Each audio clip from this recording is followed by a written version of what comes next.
नमस्कार, जनतंत्र टीवी देख रहा मेरे साथ मैं हूं शंकर दत्त पंत। खबरों की शुरुआत करते हैं। हरियाणा विधानसभा के मानसून सत्र के दौरान आज 5 विधेयक पारित किए गए हैं, जिनमें हरियाणा नगरपालिका क्षेत्रों में अपूर्ण नागरिक सुख सुविधाओं और अवसंरचना का प्रबंधन विशेष उपबंध संशोधन विधेयक 2021, महर्षि वाल्मीकि संस्कृत विश्वविद्यालय कैथल संशोधन विधेयक 2021, हरियाणा लोकायुक्त संशोधन विधेयक 2021, हरियाणा उद्यम प्रोन्नति द्वितीय संशोधन विधेयक 2021 और पंडित लखीमचंद राज्य प्रदर्शन और दृश्य कला विश्वविद्यालय रोहतक संशोधन विधेयक 2021 शामिल है। वहीं दिल्ली बॉर्डर पर चल रहे किसान आंदोलन की गूंज आज एक बार फिर से विधानसभा में सुनने को मिली है।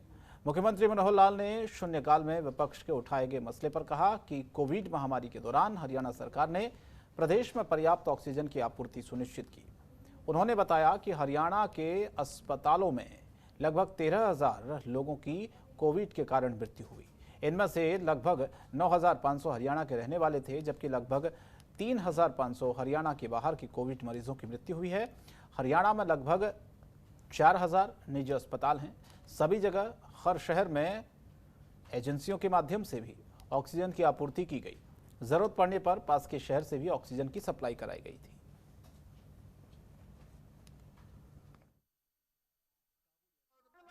तो कम से कम वो लापरवाही किसकी है उसकी सजा देना हमारा काम है। लापरवाही है, वहां ऑक्सीजन की कमी होती तो 900 मरीजों को पेशेंट मिल रही है। सरकार ने अपनी ओर से सब एजेंसीज को पूरी गैस उपलब्ध करा रखी है। एजेंसी से आगे देना, अब इसमें ज्यादा वहां की जो एजेंसी है गुप्ता गैस एजेंसी, जिसकी डिस्ट्रीब्यूशन की जिम्मेदारी थी, ज्यादा इंक्वायरी होगी तो उसकी होगी। अगर हमने तो हर एक को ट्रकों के ट्रक ऑक्सीजन उपलब्ध कराते रहे हैं, किसी जगह पर जहां 1 घंटे की भी सप्लाई कम होती थी, अगर दूर से नहीं पहुंच पाती थी, पास के शहर के अंदर से जो उपलब्ध होती थी वहां भेजते थे। हरियाणा विधानसभा में कल्याण सिंह को श्रद्धांजलि दी गई। सीएम मनोहर लाल ने यूपी के पूर्व सीएम कल्याण सिंह के निधन पर गहरा शोक व्यक्त करते हुए शोक प्रकट रखा। सदन के सदस्यों ने 2 मिनट का मौन रखकर उन्हें श्रद्धांजलि अर्पित की। कष्ट का विषय है कि हम राजस्थान के भूतपूर्व राज्यपाल श्री कल्याण सिंह जी को अभी 21 तारीख को हमारे बीच से वो चले गए। मैं इस संदर्भ में एक शोक प्रस्ताव रखता हूं। यह सदन राजस्थान के भूतपूर्व राज्यपाल श्री कल्याण सिंह जी के 21 अगस्त 2021 को हुए दुखद निधन पर गहरा शोक प्रकट करता है। सदन दिवंगत के शोक संतप्त परिवार के सदस्यों के प्रति अपनी हार्दिक संवेदना प्रकट करता है। और केंद्रीय मंत्री अनुराग ठाकुर ने कहा कि शाहपुर के तहत आते कांगड़ा एयरपोर्ट के विस्तार से पर्यटन में इजाफा होगा। साथ ही अनुराग ठाकुर ने कहा कि पर्यटन से जुड़े हर प्रोजेक्ट के वो पक्षधर रहे हैं। वो पहले से कहते आए हैं कि कांगड़ा एयरपोर्ट का विस्तार होना चाहिए। अनुराग ठाकुर ने कहा कि कांगड़ा एयरपोर्ट का जब विस्तारीकरण होगा तो यहाँ छोटे से लेकर बड़े व्यापारी को लाभ मिलेगा और उद्योगों के आने की संभावना भी बढ़ेगी। जिला प्रशासन की माने तो कांगड़ा एयरपोर्ट के विस्तार के लिए अब सुरक्षा के लिहाज से सर्वे किया जाएगा। गौरतलब है कि कांगड़ा एयरपोर्ट विस्तार को लेकर लंबे समय से मांग उठ रही है। इस एयरपोर्ट के विस्तार को लेकर जिला प्रशासन ने इसकी जद में आने वाले चिन्हित क्षेत्रों में सरकारी निजी भूमि के अलावा भवनों, दुकानों तक की पूरी रिपोर्ट तैयार कर सरकार को सौंप दी है। मौजूदा समय में एयरपोर्ट का रनवे 1370 मीटर लंबा और 30 मीटर चौड़ा। एयरपोर्ट में 2 बड़े जहाजों को पार करने की व्यवस्था है और विस्तार के बाद हवाई पट्टी को 3000 मीटर बनाने की भी योजना है।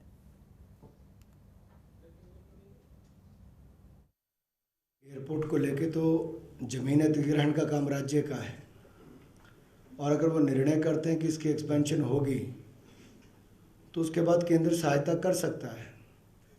और अगर देश भर में 100 नए एयरपोर्ट मोदी सरकार ने शुरू किए तो आगे और शुरू करने की संभावनाएं हैं, विस्तारीकरण किया जा सकता है। तो यहाँ पर तय करना है, क्योंकि जब भी होना शुरू होता है तो कोई दूसरा उस पर अपनी बात करनी शुरू कर देते हैं। और डीजीपी पीके अग्रवाल ने पीजीआई पहुंचकर गृहमंत्री अनिल विज से मुलाकात की, उनका हालचाल जाना। इस दौरान वरिष्ठ पुलिस अधिकारी भी मौजूद रहे। हरियाणा विधानसभा अध्यक्ष ज्ञानचंद गुप्ता ने भी अनिल विज का हालचाल जाना। इससे पहले सीएम मनोहर लाल ने भी पीजीआई पहुंचकर अनिल विज का हालचाल जाना। आपको बता दें, ऑक्सीजन लेवल कम होने के कारण अनिल विज को अस्पताल में भर्ती कराया गया था।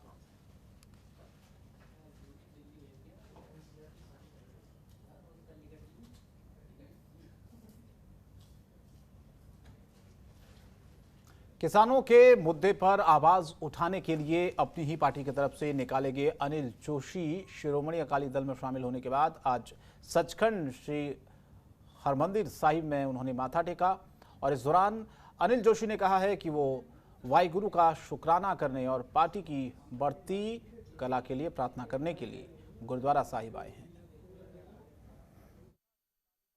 सचखंड श्री हरमंदिर साहब आशीर्वाद लैन आया। ਤੁਹਾਨੂੰ ਪਤਾ ਵਾ ਕਿ ਜਦੋਂ ਮੈਨੂੰ ਪਾਰਟੀ ਚੋਂ ਕੱਢਿਆ ਗਿਆ ਸੀ ਤੇ ਮੈਂ ਗੁਰੂ ਸਾਹਿਬ ਦੇ ਚਰਨਾਂ ਦੇ ਵਿੱਚ ਆਇਆ ਸੀ ਕਿ ਮੈਨੂੰ ਅਗਲੀ ਸੇਧ ਦਿਓ, ਕਿਉਂਕਿ ਮੈਂ ਸਮਾਜ ਦਾ ਕੰਮ ਕਰਨ ਵਾਲਾ ਬੰਦਾ। ਰਾਜਨੀਤੀ ਦੇ ਵਿੱਚ ਕੰਮ ਕਰਦਿਆਂ ਹੋਇਆਂ ਮੈਂ ਹਮੇਸ਼ਾ ਹੀ ਇਮਾਨਦਾਰੀ ਸਚਾਈ ਦੇ ਨਾਲ ਪੰਜਾਬ ਦੇ ਮੁੱਦਿਆਂ ਦੇ ਉੱਤੇ, ਪੰਜਾਬ ਦੇ ਲੋਕਾਂ ਦੇ ਜਿੱਥੋਂ ਮੈਂ ਨੁਮਾਇੰਦਗੀ ਕਰਦਾ ਸ਼ਹਿਰਾਂ ਦੀ, ਉਹਨਾਂ ਦੇ ਮੁੱਦਿਆਂ ਦੇ ਉੱਤੇ ਮੈਂ ਪਹਿਰਾ ਦਿੱਤਾ ਤੇ ਮੈਂ ਗੁਰੂ ਸਾਹਿਬ ਦੇ ਅੱਗੇ ਇਹ ਚਰਨਾਂ 'ਚ ਅਰਦਾਸ ਕੀਤੀ ਸੀ ਕਿ ਗੁਰੂ ਸਾਹਿਬ ਮੈਨੂੰ ਅਗਲੀ ਸੇਧ ਦਿਓ ਕਿ ਮੈਨੂੰ ਕੀ ਕਰਨਾ ਚਾਹੀਦਾ। ਤੇ ਕਰਦਿਆਂ ਉਸ ਤੋਂ ਬਾਅਦ ਤੁਹਾਡੇ ਸਾਹਮਣੇ ਹੀ ਹੈ ਕਿ ਸ਼੍ਰੋਮਣੀ ਅਕਾਲੀ ਦਲ ਜਿਹੜਾ ਵਾ ਉਹ ਮੈਂ ਜੁਆਇਨ ਕੀਤੀ ਪਾਰਟੀ।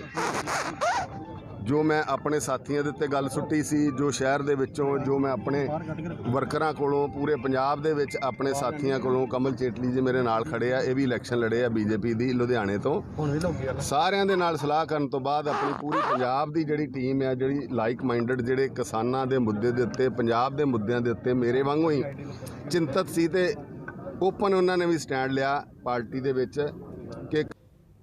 और बढ़ते आगे आम आदमी पार्टी के विधायक मीत हेयर ने कांग्रेस पर जमकर निशाना साधा।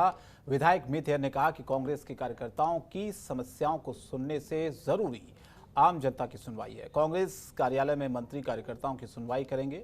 ये चुनाव के नजदीक आकर फैसला लिया है। विधायक ने आरोप लगाते हुए कहा है कि अब से पहले मंत्री घरों से बाहर नहीं निकले। कई मंत्री बड़े भ्रष्टाचार के आरोपों में लिप्त हैं। बड़ी देखो हैरानी वाली गल है, सिद्धू साहब ਜਿਹੜੇ ਮੰਤਰੀ ਹੁੰਦੇ ਆ ਉਹ ਸਰਕਾਰ ਦੇ ਹੁੰਦੇ ਆ, ਨਾ ਕਿ ਪਾਰਟੀਆਂ ਦੇ। ਤੁਸੀਂ ਕਹਿੰਦੇ ਹੋ ਵੀ ਤੁਹਾਡੇ ਪਾਰਟੀ ਜਿਹੜੇ ਦਫ਼ਤਰ ਆ ਉਹਦੇ ਉੱਥੇ ਮੰਤਰੀ ਬੈਠ ਕੇ ਜਿਹੜੀ ਸੁਣਵਾਈ ਕਰਿਆ ਕਰਨਗੇ।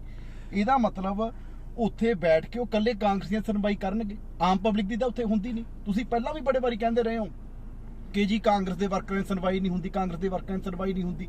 ਤੁਸੀਂ ਅੱਜ ਤੱਕ ਕਦੇ ਕਿਸੇ ਨੇ ਨਹੀਂ ਕਿਹਾ ਵੀ ਜੀ ਪੰਜਾਬ ਦੇ ਲੋਕਾਂ ਦੀ ਸੁਣਵਾਈ नहीं ਹੁੰਦੀ। करनाल के कुटेल गांव में बाइक सवार दंपति को ट्रैक्टर ने कुचल दिया, जिससे युवक की मौके पर ही मौत हो गई। महिला की इलाज के दौरान मौत हुई है। सूचना मिलते ही मौके पर पहुंची पुलिस ने मामला दर्ज कर लिया है और कार्रवाई शुरू कर दी है।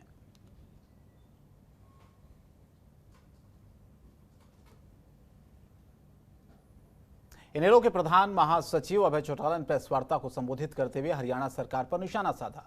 अभय चौटाला ने कहा कि 800 के करीब कर्मचारी अगर सेशन में जा सकते हैं तो 100 मीडिया के लोगों के सदन में जाने से कोई परेशानी नहीं होनी चाहिए। साथ ही अभय चौटाला ने सरकार पर हर वर्ग के लोगों को परेशान करने का आरोप लगाया। इसके अलावा अभय चौटाला पेपर लीक मामले पर भी सरकार को घेरते नजर आए और सरकार के फैसलों को निंदनीय बताया।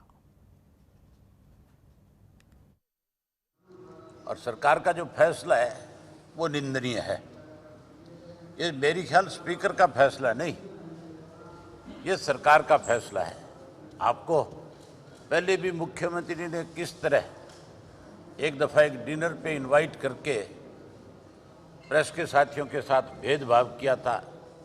बहुत सारे साथियों को गेट से वापस मुड़ना पड़ा था।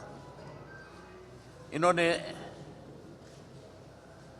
जो आपके लिए निर्णय लिया उसकी जितनी भी निंदा की जाए वो कम है।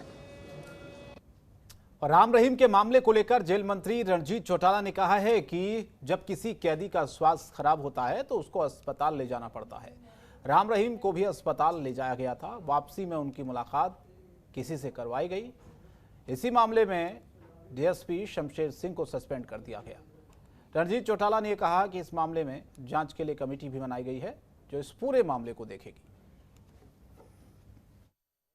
बाकी विपक्ष का अपना काम होता है, वो हर मुद्दे पे घेरेंगे। एक बिजली पे क्या हर मुद्दे पे वो करेंगे। उन्होंने कभी पेपर लीकेज पे करेंगे, दूसरे हर बात पे देखिए अपोजिशन का काम होता है, वो अपनी तैयारी करके वो अपना रेलेवेंस दिखाने के लिए करती है। उनका काम है अपनी बात रखना, हमारा काम है उनकी बात का जवाब देना। तो कोई इशू नहीं है, ना हमारे पे कोई इस बात का बोझ है, ना उन्हें कोई टेंशन होगी, हमें नहीं है। राजकीय वरिष्ठ माध्यमिक विद्यालय दामला यमुनानगर में मक्का फूड फेस्टिवल का आयोजन हुआ है। विधायक घनश्याम दास अरोड़ा ने मक्का फूड फेस्टिवल का उद्घाटन किया। इसमें विद्यार्थी अपने घर से मक्का की नई नई रेसिपी बनाकर लेकर आए।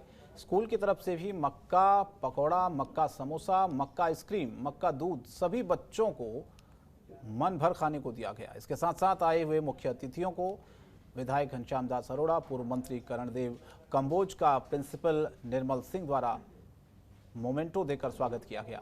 इसके साथ ही बीजेपी जिला अध्यक्ष राजेश सप्रा, ब्लॉक समिति चेयरमैन को भी सम्मानित किया गया। एक बेकरी की तरफ से पलक मेहता, प्रियांश मेहता और जसलीन कोहली के बनाए गए मक्के के केक, मक्का का पिज्जा बच्चों को खिलाया गया। नमस्कार, मेरा नाम पलक मेहता है, डॉटर ऑफ श्री चंद्रकांत मेहता। सबसे पहले मैं किसान धर्मवीर काम्बोज जी का थैंक यू बोलना चाहती हूँ कि उन्होंने हमें इतना अच्छा मौका दिया मक्का फेस्टिवल में पार्ट लेने का। उनके इनकरेजमेंट से हमने यहाँ पार्टिसिपेट किया और हमने सोचा कि हम कुछ यूनिक करें, कुछ अलग करें। इसीलिए हमने हमारी सारी बेकरी आइटम्स में मक्का यूज़ किया एज अ मेन इंग्रेडिएंट। हमने मक्का से बहुत कुछ बनाया, जैसे pizza, tart, burger base, bread base etcetera. और इसके बाद अभी और भी बहुत सारे बच्चे हैं यहाँ पार्ट लिए हुए हैं, बहुत अच्छा कर रहे हैं सब। और हमारे स्टॉल पे काफ़ी ज़्यादा हमें अच्छा रिस्पांस मिल रहा है, काफ़ी लोग हमें अप्रिसिएट भी कर रहे हैं। बाकी सारा जो इंग्रेडिएंट्स और क्वांटिटी सही अमाउंट में रहे, उसके लिए शुभ बेकरी ने हमें बहुत सपोर्ट किया, जो मेरे पेरेंट्स की है।